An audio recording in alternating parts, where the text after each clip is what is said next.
This is the Abbey yak story. Okay. No, it is my story. Be quiet, because Michelle. I am Rachel. And I have hair. Be quiet. No, as I was saying. So, when I was a young baby, about 9, my dad sent me to baby school, but it was really boring. So when I turned 10, I thought I would leave for down mountain. So I went down mountain and I found this yak farm. The yak farm was for some reason way down in the middle of nowhere and nobody was tending to it. So I was like, sup, yaks? And they were like, moo. I don't know how yaks moo, but I was like, sup, yaks? So I lived there for a year, don't know why. That's when I met my annoying little pet, Bo. Well, her name was Bo at the time. I had to switch it to an English name because I couldn't pronounce it at the immigration stuff.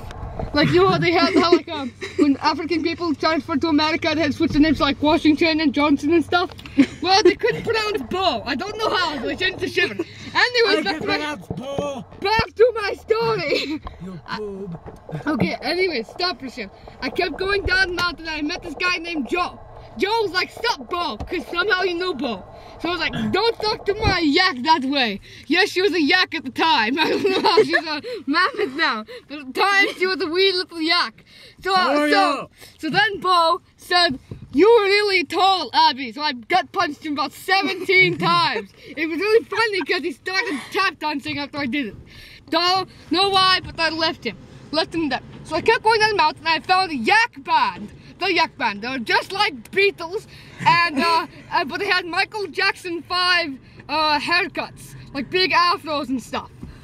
Then there was one named Michael Jackson, and he started dancing and singing like a girl. Don't know why, but he did. He started dancing and stuff like that. So I just was very disturbed and I walked away. Then I came down to the famous Yak University, where all the yaks went to learn yak-ese and yakamatics and yak literature. Not sure how yaks wrote, but it is true.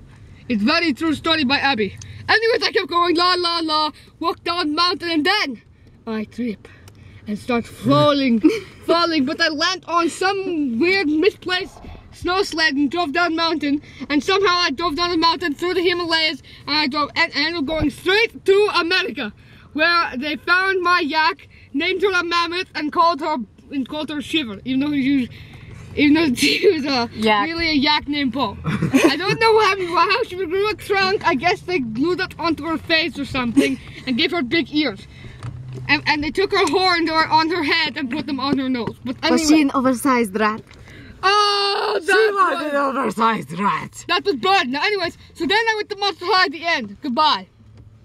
Thanks for watching. That was Abby's amazing yak story. Oh, I have a story. And Abby said, rate, comment, subscribe.